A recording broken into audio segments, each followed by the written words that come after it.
मैंने 4 मिनट में आप लोगों का बहुत बड़ा मसला हल कर लिया है। अगर अब आपको पीरियड्स ठीक तरह नहीं आ रहे हैं तो प्लीज अपने ये 5 टेस्ट करवाएं और इस वीडियो के कमेंट सेक्शन में आप मुझे बता सकते हैं कि आपके रिजल्ट्स क्या आए हैं और कमेंट सेक्शन में मैं आपसे इंटरेक्ट करके आपको गाइड कर सकती हूँ। अस्सलाम वालेकुम everyone, this is doctor Sahar Chawla, right at your service.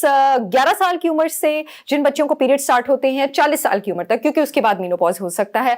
अगर आपके पीरियड्स में 2 महीने या 2 महीने से ज्यादा का गैप आता है तो मैं आपको ब्रीफली बताने लगी हूँ कि आपको कौन से टेस्ट करवाने की जरूरत है और उसकी क्या जो है वो हैसियत है। सबसे पहले आपने अपने thyroid hormone, thyroid profile check कराना है, जिसमें सबसे ज्यादा जिस चीज पर आपने ध्यान देना है वो आपने अपने फ्री T3 लेवल्स पर देना है। हमारे पास थायराइड हार्मोन 2 फॉर्म में होता है, T3 और T4 फॉर्म में होता है। जो उसकी एक्टिवेटेड फॉर्म होती है जिस्म में वो आपके पास T3 फॉर्म होती है और जो T4 फॉर्म है वो T3 में जो तब्दील होती है, कन्वर्ट होती है, वो आपके जिगर में होती है, आपके लिवर में होती है। आपके गट का, आपके हाजमे के सिस्टम का इसमें बहुत इंपॉर्टेंट रोल है। अगर आपका जिगर ठीक फंक्शन नहीं कर रहा होगा, गट ठीक फंक्शन नहीं कर रहा होगा तो आपका T3 ठीक तरह नहीं बनेगा। वो लड़कियां जो बहुत स्ट्रिक्ट क्रैश डाइटिंग पे जाती हैं, जो बहुत ज्यादा कार्डियो करती हैं, जो एकदम से वेट लूज करती हैं, उनकी बॉडी खुद को बचाने के लिए एकदम से उनका मेटाबॉलिज्म नीचे ले आती है और उनका थायराइड हार्मोन लेवल नीचे ले आती है। तो उन लड़कियों में अक्सर ये सिम्टम जो है वो देखा जा सकता है, क्योंकि थायराइड हार्मोन जब नीचे जाता है तो उससे सिर्फ आपका मेटाबॉलिज्म अफेक्ट नहीं होता, हाजमा अफेक्ट नहीं होता, आपके जो पीरियड्स हैं, आपके जो सेक्स हार्मोन्स हैं, आपका जो रिप्रोडक्टिव सिस्टम है वो सब भी अफेक्ट होता है। तो ये चेंज आ सकती है, इसको आपने रूल आउट करा लेना है। दूसरी चीज, अपने प्रोलैक्टिन लेवल्स आपने टेस्ट कराने हैं। प्रोलैक्टिन अगर आपका हाई है तो इससे आपके पीरियड्स भी मिस हो सकते हैं और आपका बहुत ज्यादा वेट गेन भी हो सकता है। प्रोलैक्टिन अगर आपका 25 से ऊपर है, इसका मतलब है कि उसको बैलेंस करने की जरूरत है। प्लीज देखें कि आपके विटामिन डी लेवल्स ठीक हैं,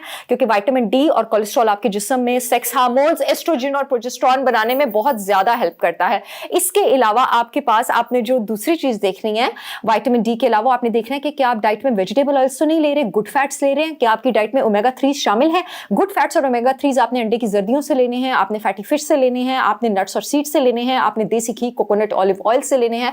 आप चाहें तो मेरे desi ghee coconut olive oil 100% pure Pakistan में से बेटर नहीं मिलेगा, मैं लिंक कॉमेंट सेक्शन में दे दूंगी, वहां से भी ऑर्डर कर सकते हैं। इसके अलावा तीसरा जो टेस्ट आप लोगों ने कराना है वो FSH और LH का कराना है। FSH और LH औरतों की रिप्रोडक्टिव हार्मोन्स है और इसका टेस्ट आपने पीरियड्स के दूसरे दिन कराना है, क्योंकि उस दिन आपकी ओवरीज रिलैक्स होती हैं। अगर आपके FSH और LH जो है वो बैलेंस नहीं होंगे तो भी आपके पीरियड्स डिस्टर्ब हो सकते हैं। चौथा टेस्ट जो आपने कराना है वो आपने टेस्टोस्टेरोन का कराना है। टेस्टोस्टेरोन वैसे तो मेल सेक्स हार्मोन है, मर्दों का है, लेकिन ये मर्दों और औरतों दोनों में प्रेजेंट होता है।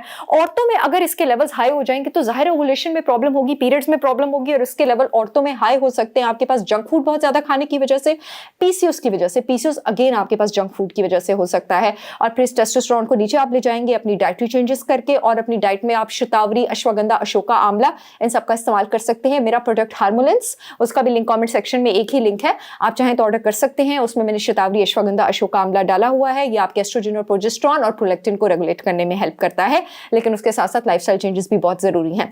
Last but not the least जो टेस्ट आपने कराना है वो आपने अपना HbA1c कराना है। आपने चेक कराना है कि कहीं आप प्री डायबिटिक तो नहीं हो रही हैं, और प्री डायबिटिक अगर आप हो रही हैं तो आपके फैटी लिवर से भी एसोसिएटेड है, मोटापे से भी एसोसिएटेड है। अगर आप प्री डायबिटिक हो रही है जिसमें इंसुलिन रेजिस्टेंस होगी, यानी आपका इंसुलिन आपके सेल्स के अंदर ग्लूकोज ठीक तरह नहीं भेज सकता, वो ब्लड में हाई हो रहा है, जिसकी वजह से पूरी बॉडी का मेटाबॉलिज्म और आपके सेक्स हार्मोन्स भी डिस्टर्ब हो रहे हैं, और अगेन ये भी PCOS से रिलेटेड है। मुझे उम्मीद है कि मैंने 4 मिनट में आप लोगों का बहुत बड़ा मसला हल कर लिया है। अगर अब आपको पीरियड्स ठीक तरह नहीं आ रहे हैं तो प्लीज अपने ये 5 टेस्ट करवाएं और इस वीडियो के कमेंट सेक्शन में आप मुझे बता सकते हैं कि आपके रिजल्ट्स क्या आए हैं, और कमेंट सेक्शन में मैं आपसे इंटरेक्ट करके आपको गाइड कर सकती हूँ। जो लोग मुझसे पर्सनलाइज्ड अपॉइंटमेंट चाहते हैं, इस वीडियो में मेरा नंबर अवेलेबल है अपॉइंटमेंट्स के लिए, वो मुझसे राब्ता कर सकते हैं। I see you all again with yet another informational video. तब तक के लिए अल्लाह हाफिज।